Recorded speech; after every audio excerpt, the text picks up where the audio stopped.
If you look at the news, it would seem that the attackers are constantly winning, and it doesn't have to be like that. Protecting your enterprise against modern threats is by no means an easy task, but it's very much doable. In this session, we're going to walk through a few essential concepts that will not only help you to secure your enterprise, but will also make you sleep better. The first concept you need to be aware of is called an attack surface. Attack surface is basically a computer or a system or any sort of device that is connected into your network. These devices or system might contain outdated software or have some other vulnerabilities that the attackers are ready to exploit. A few years ago, it was not that bad if you had a vulnerable system out there, but nowadays the attackers have gotten better and better. They are using automated tooling to expose all these vulnerable instances and exploit them immediately. Some attackers have improved their tooling to a point that they're getting push notifications to their mobile devices that, hey, there is a new vulnerable system out there that is ready to exploit. And in some cases, the exploitation happens automatically without human intervention. So the delta, the time between a new system has been discovered to the point that it's been exploited, that time frame has gotten shorter and shorter. It used to be so that when Microsoft published their Patch Tuesday updates, organizations would take few weeks to test those patches and then roll them out. But nowadays, in reality, you don't have that time anymore. Well, how do you tackle this then? You cannot protect things that you don't know that you have. You need to have an up-to-date asset management inventory that lists all your assets so that you have good understanding of what you have and what you don't have.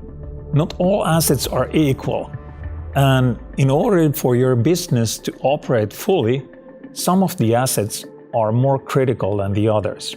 It is super important to have good observability to those critical assets. You need to know what is normal and what is not. So if somebody is trying to brute force the credentials to your most business critical systems, that is not normal behavior, and you need to have good observability to that. In a nutshell, you need to be able to define what good or normal looks like, as opposed to what malicious or unnormal looks like. Not all assets are equal. Some of them are more critical than the others. It's your business to know which ones are crucial for your business. The second essential concept to be aware of is called an attack path map. You have multiple different types of testing that you can perform on your infrastructure. On a red teaming assignment, you typically try to find a single avenue into the crown jewels. While you're doing penetration testing, you're concentrating on coverage. But then there is a third option, which is called an attack path. The purpose or the goal of the attack path is to know which routes the attacker can take in order to get to some place. So once you have defined your critical assets, you need to know a possible avenues that the attackers could take in order to get there. There is an old saying from John Lambert from Microsoft that the attackers are thinking in graphs while the defenders are thinking in lists. Essentially, this means that some of the nodes or systems are more important than the others. To give you a practical example, if an attacker wants to have remote access to your organization, there are a few ways how he can get in. He might be using a Wi-Fi network to get in, he might be using a VPN solution to get in, or some sort of remote management system to get in. All those places are essentially critical nodes that the attackers need to walk through. And those are essential to secure properly. This leads us to the third and the last concept, which is defender advantage. You were there first, so use that to your advantage. As a defender, you get to choose the rules and you don't have to play fair. The point after you have found out the most critical assets that you have, is to force the attacker to be noisy.